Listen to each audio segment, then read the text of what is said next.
since we are looking at circular economy, and circular economy is essentially about designing out waste. So one element of that is basically material recovery and recycling, but that's not all.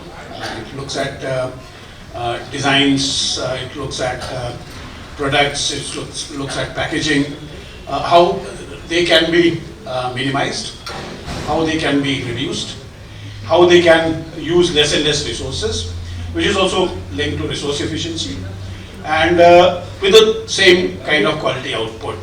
And also, in the longer run, looking at if you want to link it with SDGs, it's about adopting sustainable consumption and production, which is SDG 12 in the SDG list. So with this little context, what I'll do is we have 40 minutes and 4 panelists. So initially, we have a set of questions. I don't know if you want me to repeat those questions or you have those questions in mind. I can quickly refresh you on those and pick up whatever you would like to, and deliberate for 5 minutes, 4 to 5 minutes or so, and then we'll see. If time permits, we'll design the resource session accordingly. So it's looking at session theme is looking at beyond recycling, circular innovations for sustainable waste future, and how circular innovations go beyond traditional recycling, as I said, transforming waste materials into valuable resources. Discussing cutting-edge technologies, driving sustainable solutions from upcycling methods to advanced sorting techniques. Highlight the role of consumer awareness and participation in embracing circular innovations for waste reduction and sustainability. How can industries integrate circular practices, which is also one of the important aspects, into production, contributing to sustainable future and waste minimization. And lastly, discussing the need for supporting policies, fostering circular innovations and encouraging circular businesses and communities to adopt circular waste management practices. And last point is about your pitch to policymakers in government. So I'll start with Sonia, since we'll start in the same order. Sonia, your floor is yours. Am I audible? I would like to thank VW World for connecting this all together so that we can have the discussion about circularity. So just will give you a small brief about the Kabadiwala, what we do as a platform, and then we'll try to touch upon each and every aspect of it. So currently with digitalization, we have seen that buying any product online is very easy. Within a click you order food, within a click you order your clothes, groceries, everything. And but when you have to get rid of those products, it's not, or the packaging waste, it's not that easy and convenient in today's world, across the world. So that's why in 2014 we came up with an idea that there should be an application so that like a Zomato, like you order food, you can schedule a fee pickup for your kabad or scrap or dry recycling, you can say. So we have got a Kabadiwala app which is running in 5 cities currently in India, which is Bhopal, Indore, Lucknow, Nagpur and Raipur. We have mostly targeted initially the 2 tier cities because setting up a Kabadiwala infrastructure and vehicles and providing your own fleet requires a lot of funding, and it's very complicated because you're directly dealing with the consumers over here. So we have got different, we wanted people to not see it as kabad or scrap, but something more. So what we have done is that in our app, you can actually see the different items, 50+ categories of item actually that you can sell to us and schedule a free pickup for that. From plastic to paper to hair, you can see the current market rates, and you can just click on the product and you write down your address, schedule your date on which you want us to pick up your kabad or recyclables, and then our executives go there.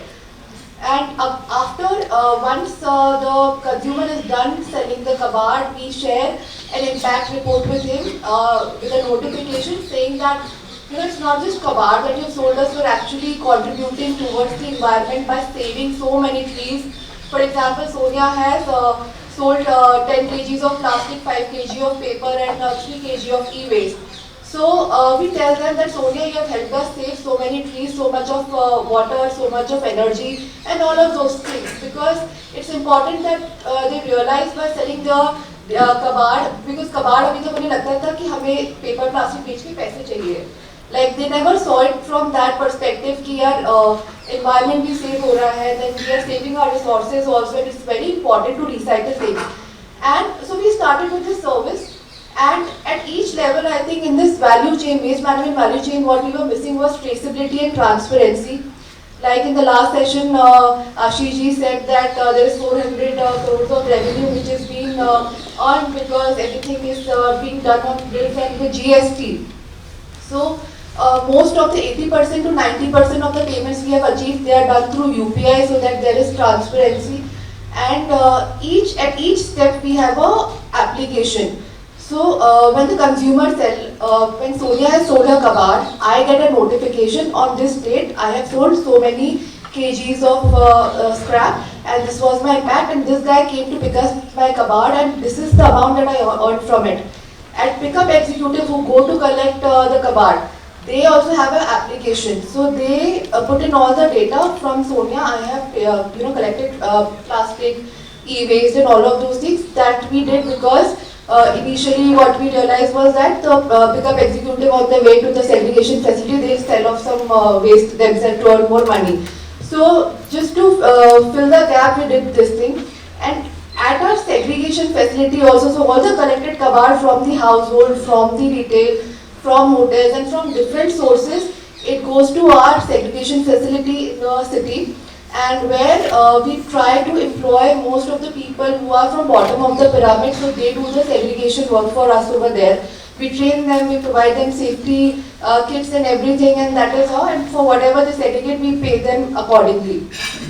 So at the segregation facility also we have got an application. So for example, from Bhalla city or from Lucknow city, X kg of waste was entered in the warehouse. This is what we have segregated till now, this is what is unsegregated. And this is gone to this authorized recycler, and this is left for recycling. Now this is how we maintain the transparency and traceability in the value chain. Apart from that, what we noticed that in the last 3 years, circularity has become a hot topic everywhere. Everybody is talking about circularity and all of those things. But unfortunately, I just read 3 days back, I read a report from certain foundation that we are actually going reverse in circularity because in the last 6 years our circularity rates across the globe has dropped from 9% to 7%. Maybe because there is more need of funding, there is more need of actions. So a lot of brands who are actually worried about sustainability and waste management practices and are involved into the take back or reverse logistics system, they do approach us with the belief that you are a Kabadiwala, you have got resources to collect back particular waste from consumers directly.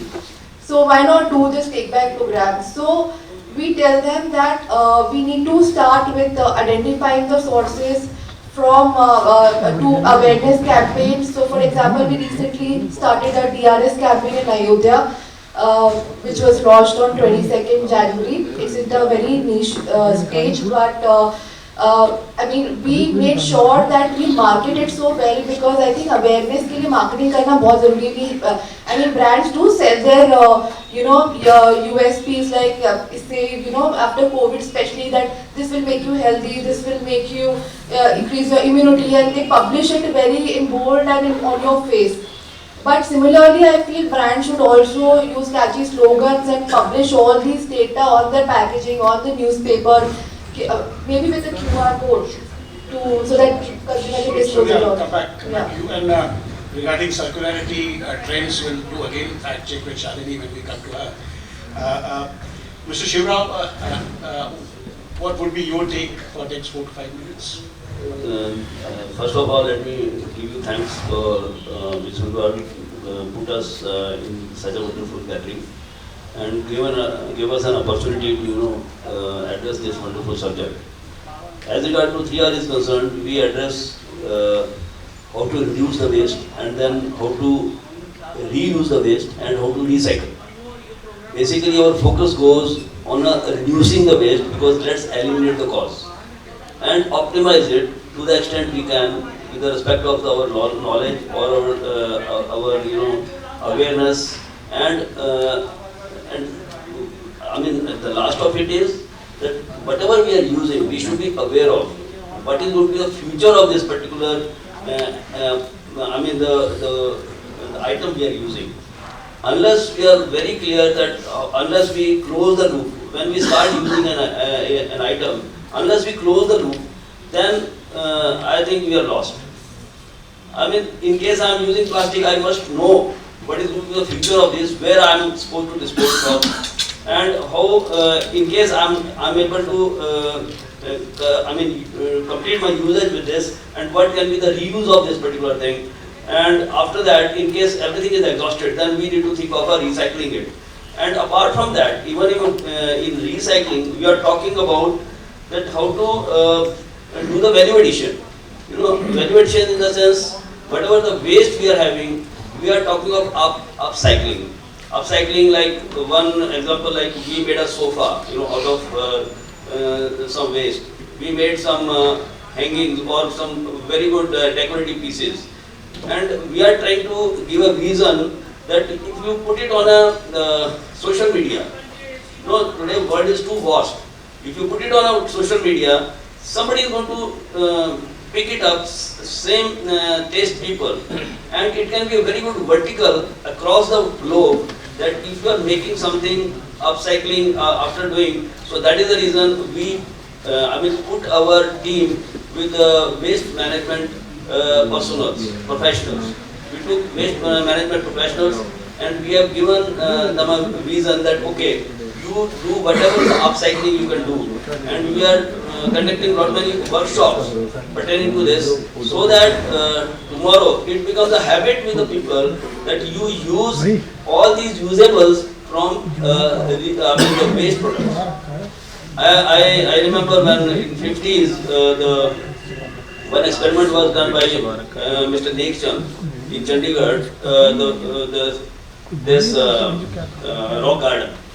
So he was the one who initiated this upcycling from the waste, and it was a wonderful experience when we go over there and see that particular thing. But today the technology has come. Now lot many other things have come in our minds that we can make this, we can make this, we can make this. You must have seen lot of small leather goods. People are making key rings. People are making some very good useful things. So that is the reason we are trying to induce that it is not waste, it is a resource. So we are trying to put the whole this particular concept into this stream. So and as far as the industry is concerned, I am from industry. So in industry particularly, we need to understand how we can make the industry green. Green in the sense, how to use the biodiesel. In one of my plants, I started using the biodiesel and fossil fuel instead of fossil fuel. So it was another direction we can go ahead. And recirculation of the packing material. And even from the recycled plastics, we started making pallets, which is a wonderful innovation, because otherwise wooden pallets, metallic pallets, it is a crime if we still use this type of product even for export purposes or even for domestic applications. So with this concept, I am very sure that the type of awareness we are trying to give to the society, we are going to hit the targets. Thank you. Yeah, welcome. We're very happy that some of the recycling challenges, because when you start recycling, one of the stumbling blocks is to find a market for recycled products, and a market which can compete with products, otherwise products which are in the market.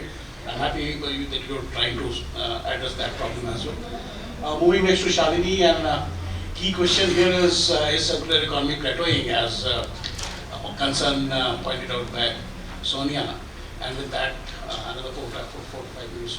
Thank you, Dr. Pandey. Thank you for the organizers for inviting us here, and I'm very honored to be sitting around along with the esteemed panelists.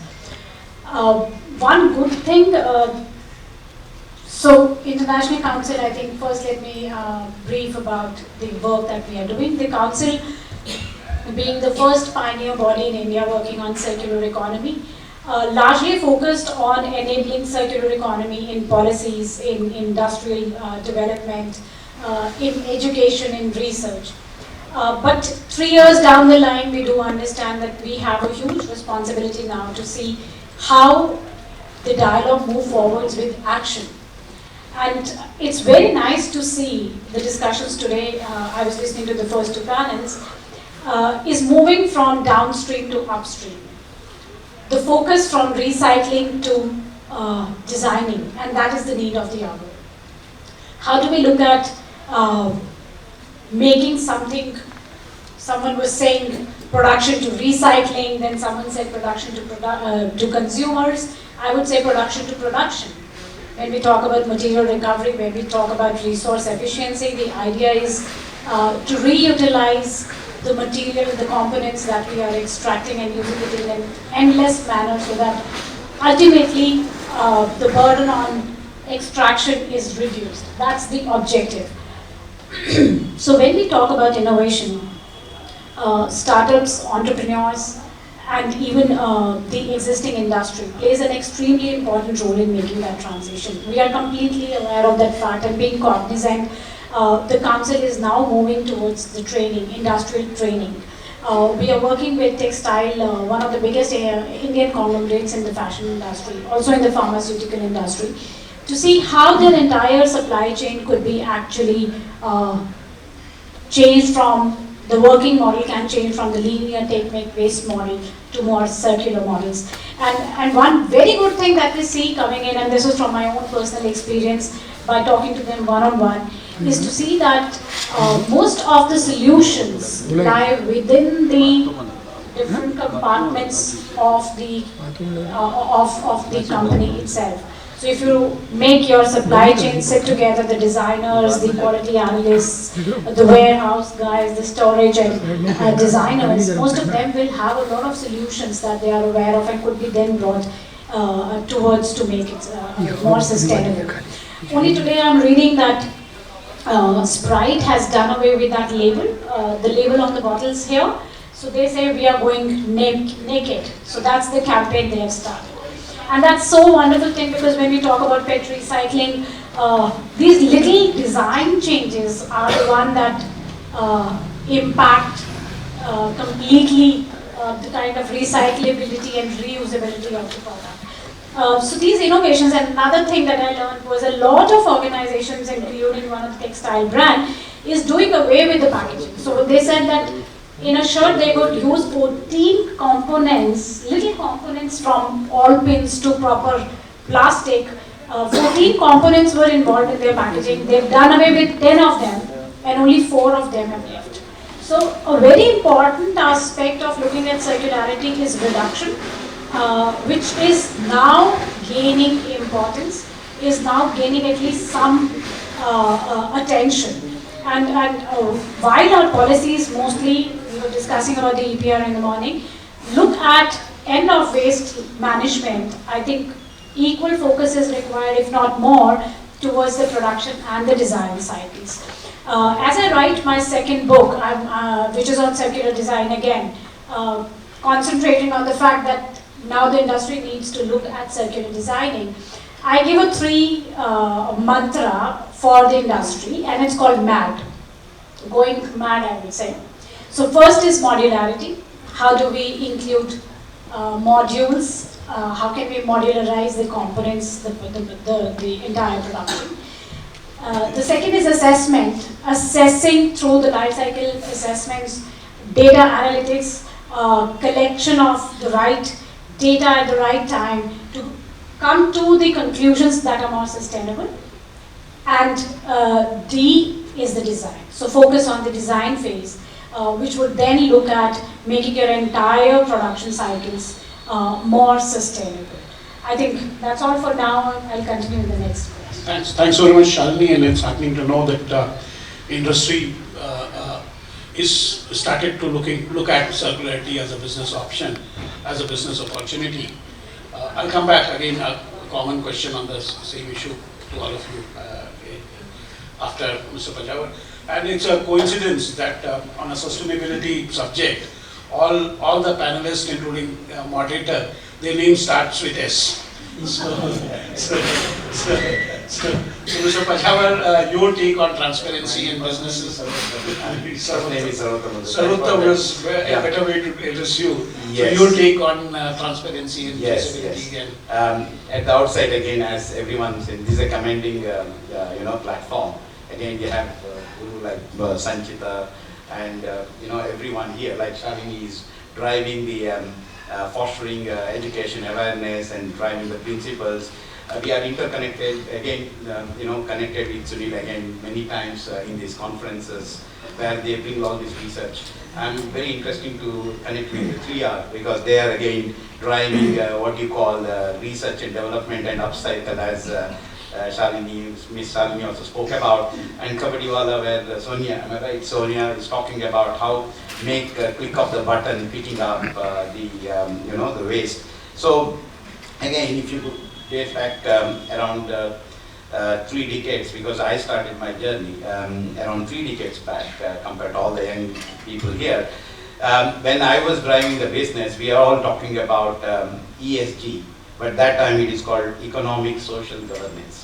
So because whenever you look at the profit comes in the top.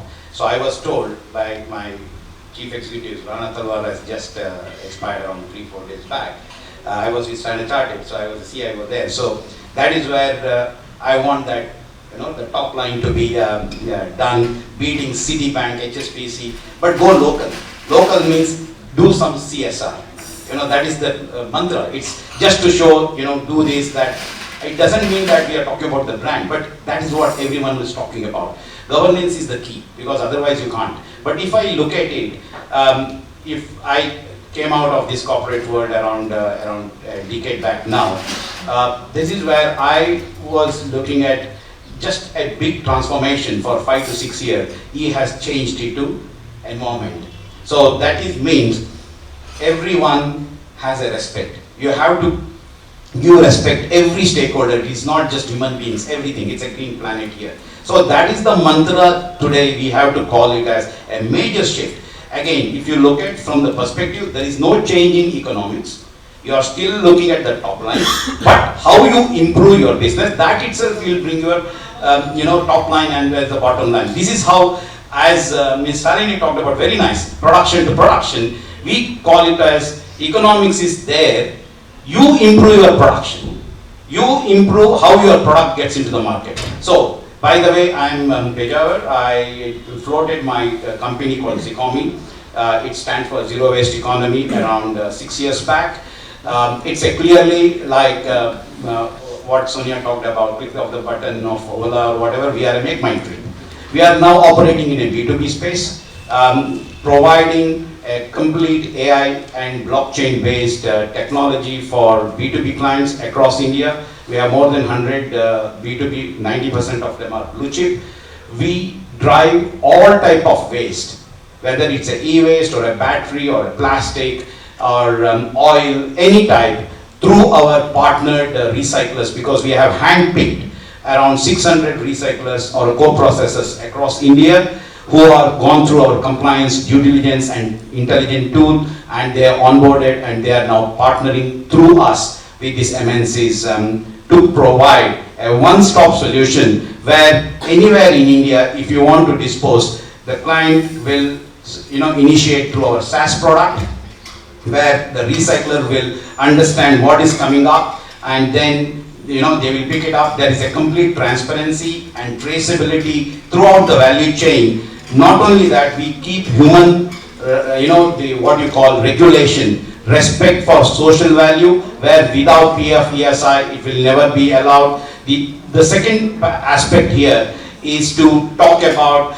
even embedded carbon footprint. So we provide that report to the customer. So this is where the customers were earlier, before implementing Zecomy, there are a lot of challenges because they are segregated across India, decentralized disposal, informal sector. Someone comes and say, I have the license, but he may not have the plant. So this is where now everything is going through a compliant way, sustainable way. At the end of the day, price discovery is also a very key part of that, because resource efficiency is another mantra. We are not reducing the resource efficiency. So this is where we do a waste mapping and making sure that the right buyer comes and gives the price discovery to the client. So this is the way we bring the complete production and consumption, the life cycle to the client, who can really go into the zero waste landfill certification journey or including net zero journey.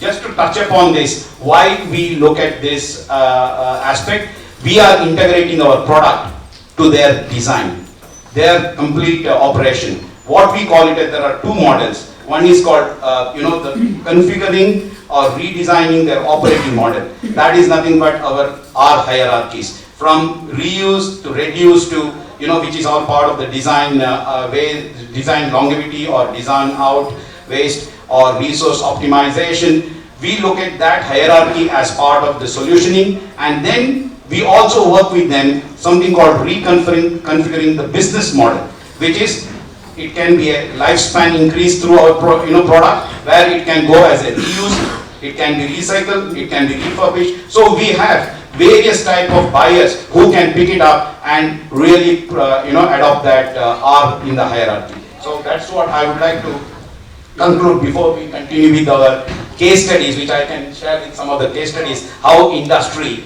are now able to adopt the sustainable business practices. Thanks. I'm not sure if we'll have time for case studies, but interestingly, around resource efficiency, some of you might know that CSR has had a DG called Dr. Mashalkar, and once on a foundation day he said that production mantra should be that creating more and more from less and less. How you can do that? So, any quick question from our panelists? Any comments which you would like to have?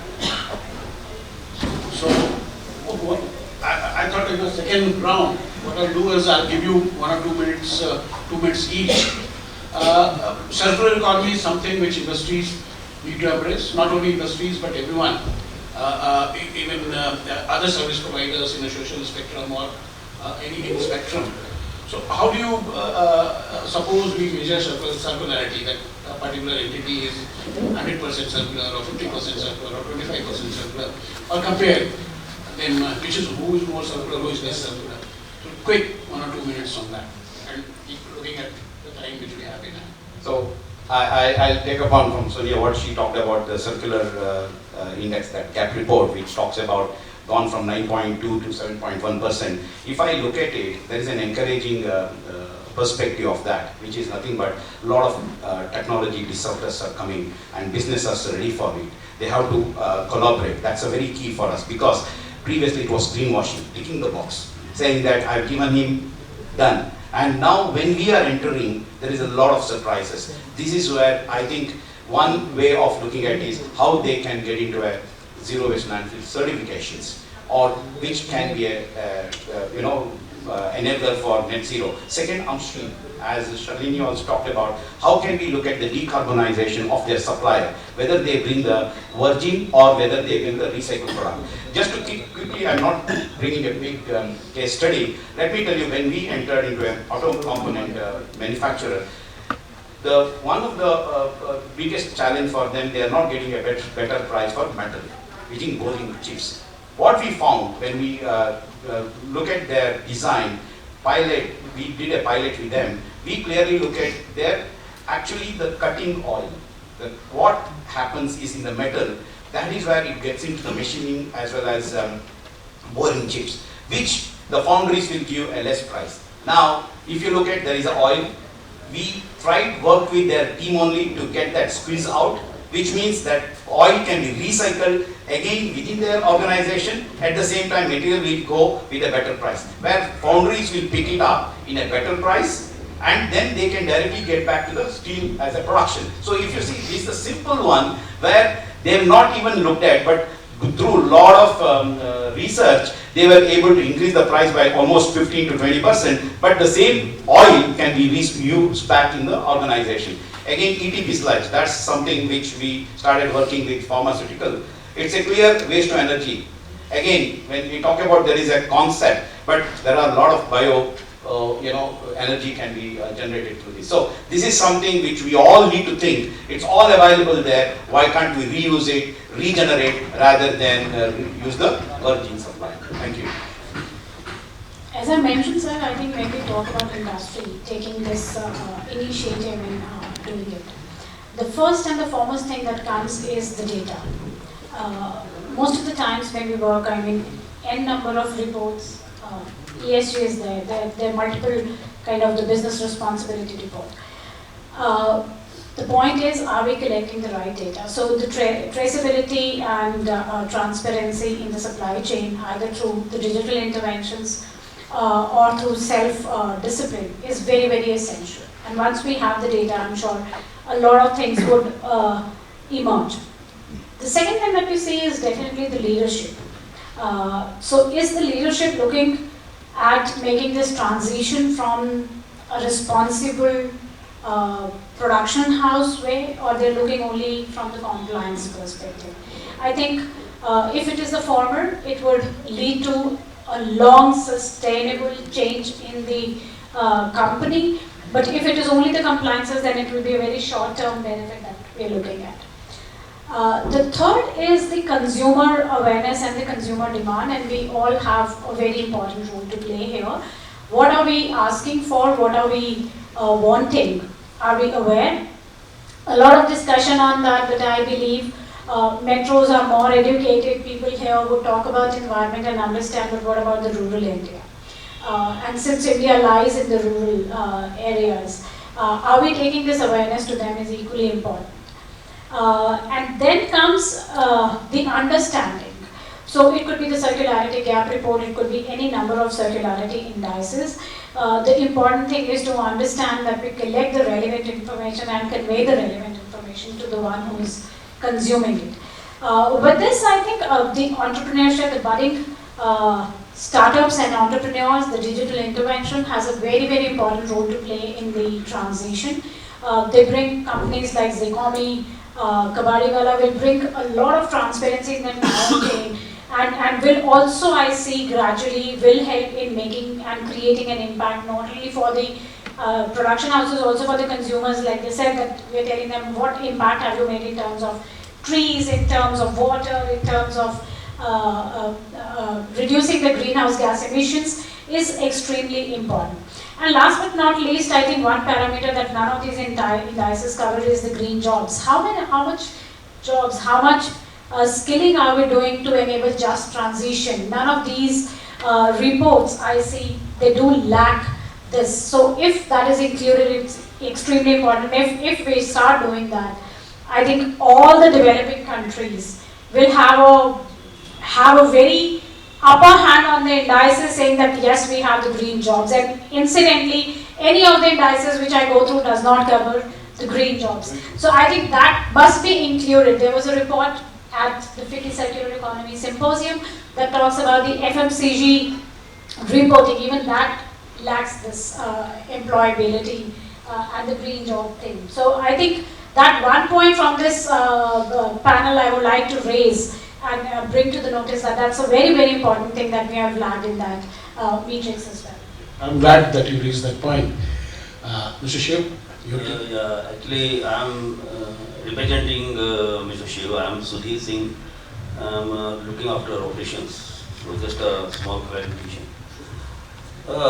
I'm taking you to a different platform altogether. Thinking how green we are. See, in our organization, in corporates, people cannot buy anything without an approval. Finance fellow is sitting there, administrator is sitting there. You can't buy anything unless it is approved. But we keep buying for ourselves. Nobody approves our buyings.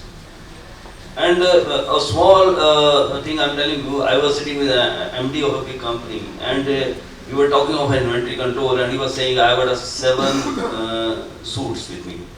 Every year I discard 2 and every year I add 2, but the total remains 7. And you know, as far as the discard is concerned, my wife takes a decision. And if 2 more are to be added, then I also participate, because sometimes it becomes very odd. So we are talking whenever we are buying something, let's plan.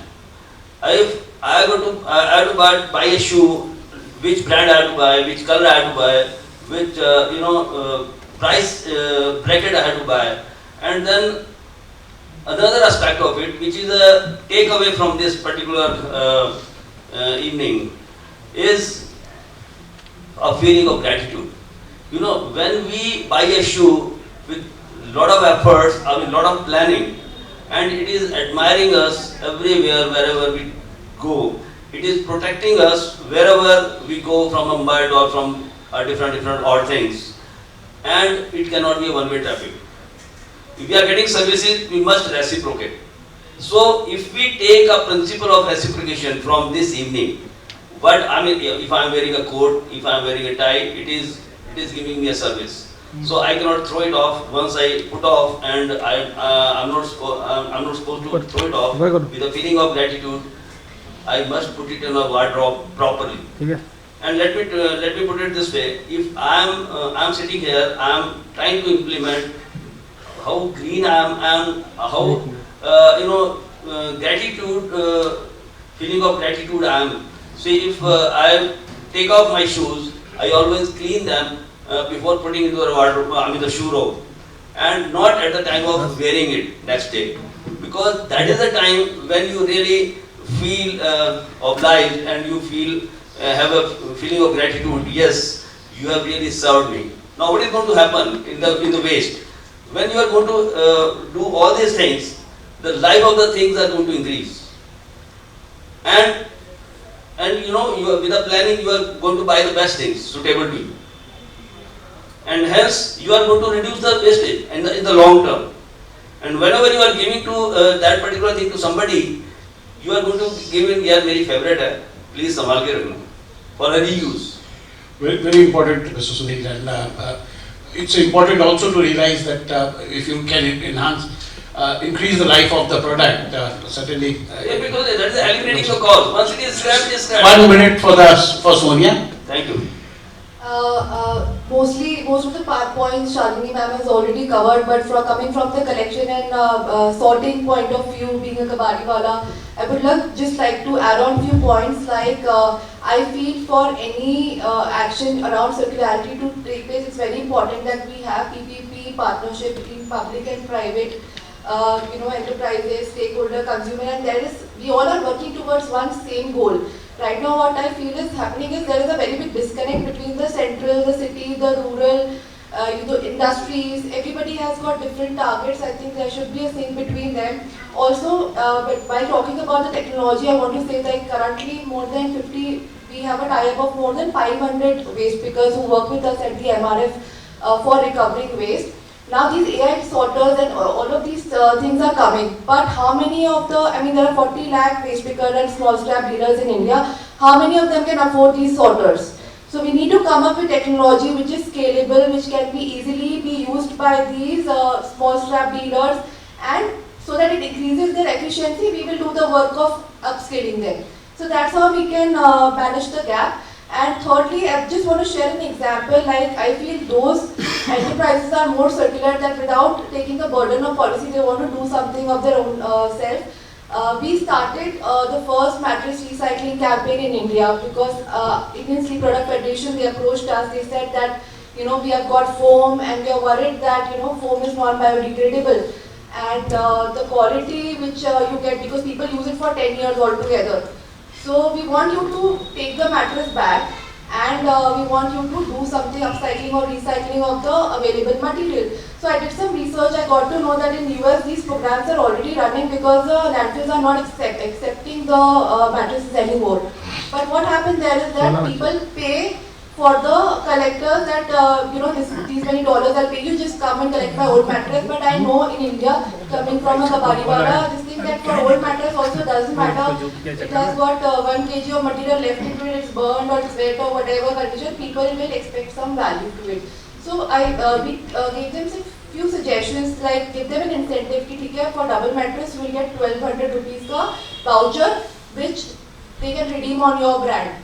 on the purchase of new mattress. For single bed, you will get 600 rupees. So they'll redeem on your brand. So initially, we need to give them, the consumer, some motivation so that they start following these, disposal practices. And then we found out recyclers coir can be used in compost, it can be used in making ropes or something like that. Textile का तो waste में कुछ नहीं हो सकता because that kind of textile waste is not accepted by any of the recyclers currently in India. So foam, a lot of foam can be recycled, though again be used as a silk filler for carpet underlays or something like that. So I think more and more research and enterprises and organizations and brands should come up and initiate such, initiative irrespective of what actually you're getting out of it. It was start करके धीरे-धीरे we can modify it, we can learn from the learning, we can gather the data and then maybe implement it more nicely. Thank you, Sonia. Very interesting aspects and in zipped form because we had very limited time and I'm happy that we almost finished on time. Let's give them a loud round of applause. Close it.